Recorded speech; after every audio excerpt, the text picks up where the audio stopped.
to the Intermediate Photoshop course. This series of tutorials will build upon the basic skills you've already learned, delving into more advanced techniques to enhance your photo editing, design, and creative projects. Each lesson is designed to be clear and engaging, perfect for you to get better in your designs. In this lesson, we're going to be talking about advanced layer techniques. We will explore adjustment layers, blending modes, and layer styles and effects. Now, mastering these tools will give you greater control and flexibility in your Photoshop projects. Let's get started. First of all, what are adjustment layers? These are non-destructive layers that allow you to apply colors and tonal adjustments to your image without permanently altering the original pixel. So with this now, you have the benefit of flexibility, that is to modify and remove adjustments at any time. So let's get into it. To add adjustments, you have to just come up here and click on adjustments up here. If you can't find this panel, you come up to Windows and click on adjustments, and then it appears back again. Just come here and pick any of the adjustments you like, and you can click on them to add them as a layer. Or you can as well come to layer and come to adjustments, new adjustment layer, and then choose any one you want to add here. So let's assume I want to add brightness / contrast to my work. Just click on it. You can give it a name that you want, but for now I'm just going to leave it at brightness / contrast 1. And then press OK, and all of a sudden we have this layer here. As you can see, as soon as I created it, it was already selected. You have these properties here where you can actually adjust the properties of this particular layer. So this is brightness and this is contrast. So I can increase the brightness. Observe what happens to this image, because as you can see, the brightness and contrast is on top of this image. So let's see, as we begin to increase the brightness, you see it's adding it to it, and then same with contrast. With this now, look at the flexibility. You can turn it off and on just like you would any other layer, right? You can turn it on and off, or you can as well delete it, okay? And it does not affect the original pixels of your image. And there are other ways to add adjustment layers. You can click here also to pick any one you want, and you can add it. You have brightness levels, curves, exposure, vibrance, and all of those here. So you can click any one to add them. If I press exposure, I have exposure added for me right here. So I've shown you 3 ways.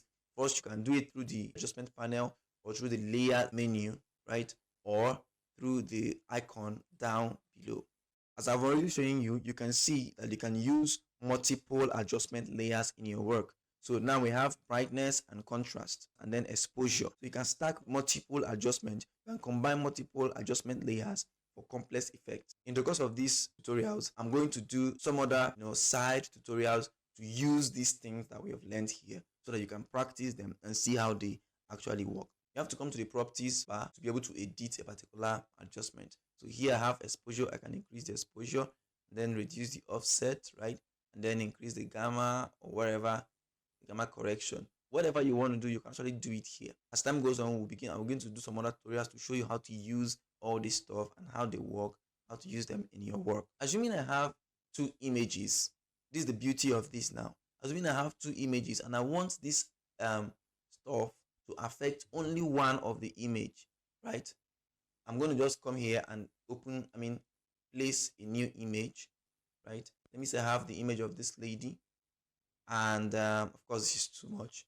So I want this to affect this brightness and contrast to affect only the lady, right, and not the background. What am I going to do? I can as well clip this layer like I would any other layer into this particular photo, so it will only affect this lady's picture. So how do I do that? Hold Alt on your keyboard and come in between the layers. Make sure the adjustment layer is on top, right? Then hold Alternate and then come in between the layers until this icon shows, then click once. So once you click that, every effect you add on this brightness and contrast will only affect the image into which it is clipped. So let's turn this off. Notice it's going to affect this image, but it's not going to affect the background. So turn it on and off only affects this image and not the background. So if I get into it and begin to reduce this or increase it, it has no impact on the main image. It only impacts the one that it is clipped into, right? So This is the beauty of adjustment layers. Next, we are going to talk about blending modes. Blending modes determine how a layer interacts with other layers beneath it. So for now, I'm going to delete these two adjustment layers, and I'm going to have just two images in my work. I'm going to increase the size of this, right? I have this currently, this is completely opaque, right?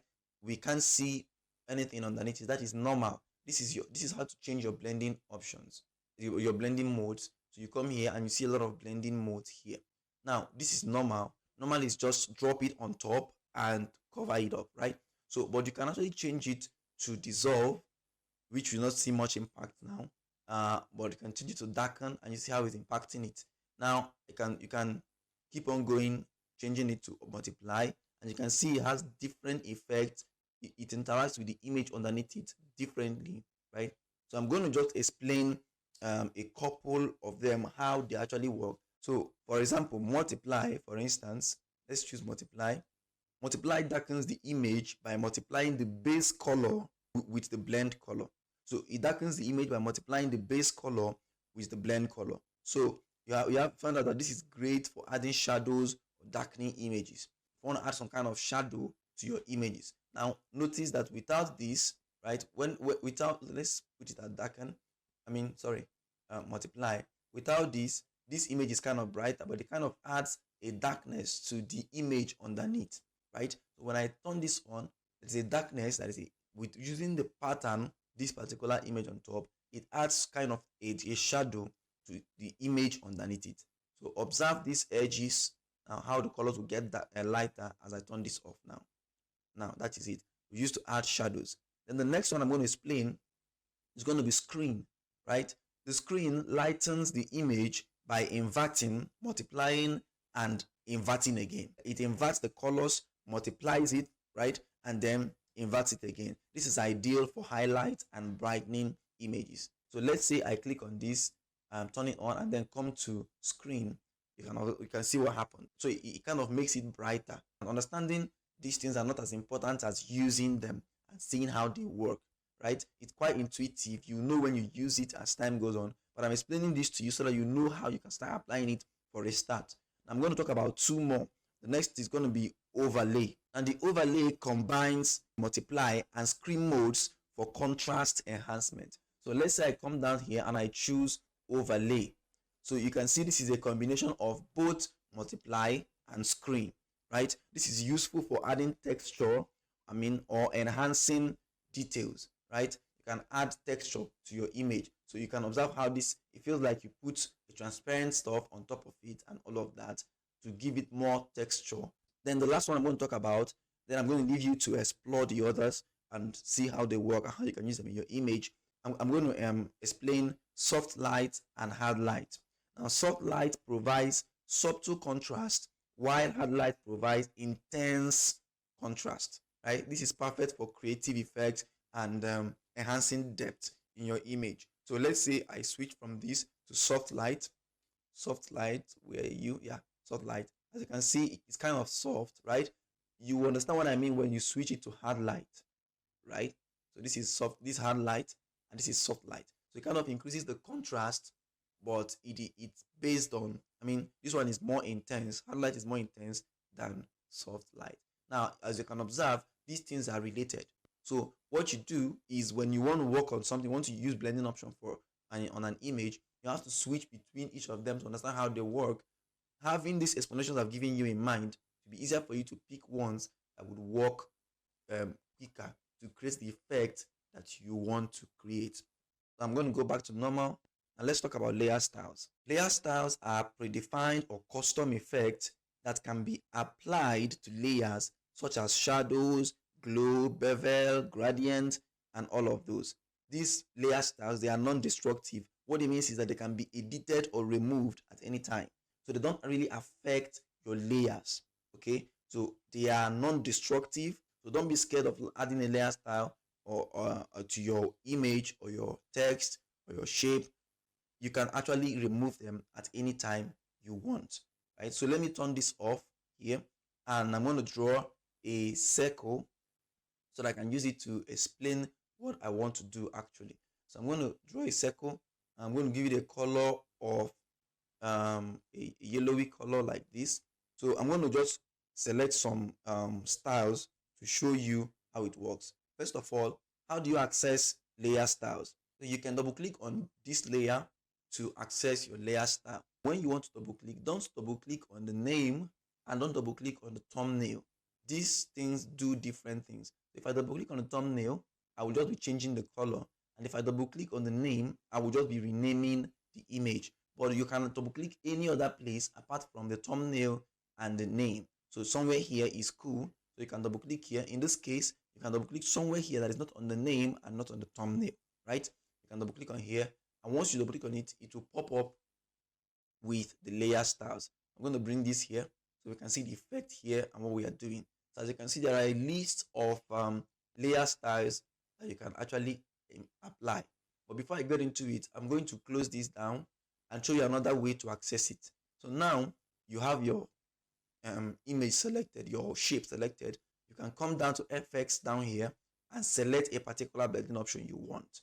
So let me say I want to start with drop shadow. I'm going to click on drop shadow. It's still going to pop up and it's going to go straight to drop shadow property. That is it. I'm going to turn it off so I can explain how these things work.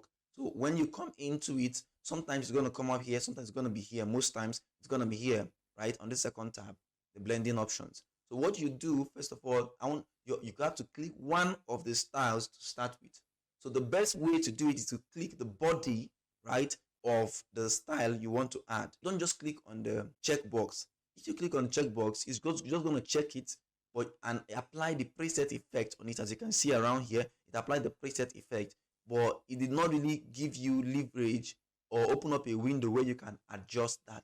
So the best way to do it is to click on this, right, on the body of the effect to go into where you can start editing it and all of that. So to try that out, I'm going to start with drop shadow, down, down, down. So we just click on the body here of the drop shadow. As you can see, there is a shadow we just added around this particular circle.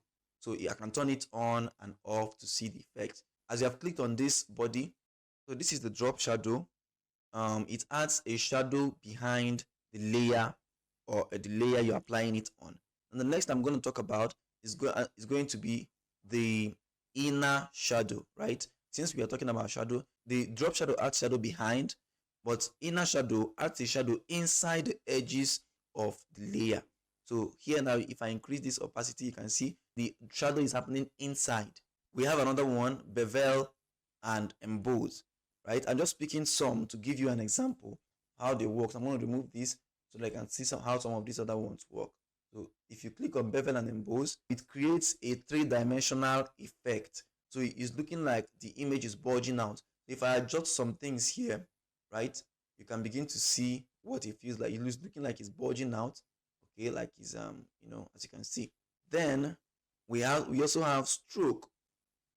You can just add a stroke to your image and change the color. And then we have outer glow and inner glow. So let's turn off this so you can see what outer glow looks like. Outer glow and inner glow adds a glowing effect around or within the layer depending on the one you chose. So let's say we choose outer glow for a start. You can see it's adding a glow around the layer. So let's change the color of this to the color of our shape. Now we have a glowing effect. But we can as well add a glowing effect internally, right? So inner glow, you can change the color of this to blue so you can see that is actually there. You can change this and increase the opacity. You're already seeing something small there, and then increase the size, right? So you see it's glowing. You can just adjust these things, tweak them to be able to create the effect you want to create. The next one we're going to talk about is color overlay. So now we have yellow applied to this. What if I want to add another color that is not yellow and I want to do it through here? So I can click on the color overlay and choose the color I want. I can change it to blue, press OK. Now the beautiful thing about this is that I can actually reduce the opacity of this. Now remember, underneath this is yellow and on top is blue. If I begin to reduce the opacity of this, it's going to start showing me the yellow in the background. So let's reduce this. As you can see, showing the yellow and then come up again, just like that. So this is how it works. So you can take your time and go through all of these things and see how they work. If you have observed in all these things I've shown you, you will see that there are about 4 or 5 specific effects that must be adjusted. Some have more, but you have the opacity, number one, the angle, the distance, the size, and the spread. So in the case of this color overlay, we have the opacity, we have the blend mode. Okay, I can just add the blend mode to the list. So we have opacity, angle, distance, size, spread, and blend mode, and with other effects. But each and every one of these will have one of these, right? So blend mode, of course, is how it interacts. The effect will interact with the object itself. And opacity is how opaque it is and how visible the effect, not the layer now, the effect is. So let's say in the case of this outer glow, you can see that the opacity is 83. I can make it 100 or reduce it to create the effect I want. Now you can see blend mode is here also. So you can touch how you want it to relate to the background. Then we have the spread too. So the spread, look at what it does. It kind of spreads the layer, the effect, right? And then you have the size. It increases the size of the layer. So all these things work together. You have to tweak these properties together to create the effect that you want to see. These are the major ones. We have distance too. For example, if you come to drop shadow, let me turn off this so you can see what drop shadow does. Okay, so we now have our drop shadow. Look at the distance. If I reduce the distance, it comes closer. Look at it. That's the distance. We are shifting it and all of that. This one is the angle. So as I increase the distance, it's coming down. If I want to paint a picture that the light is coming from somewhere here, which means the shadow will be cast on this side. So what do? I have to tweak the angle this way, right? As you can see, the light now looks like it's coming from here because the shadow is on this side. You also have the spread, which you can adjust to look better. And then the size too, until it feels good the way you want it to do.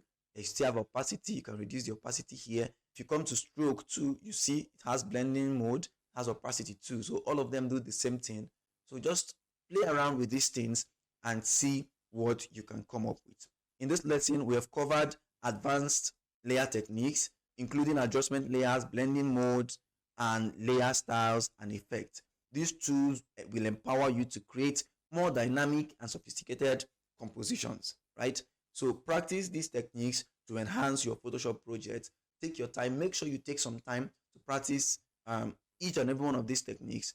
If at this point you've not subscribed to my channel, click the subscribe button and click on the bell icon to be notified when I post my next video. And I will see you in my next video.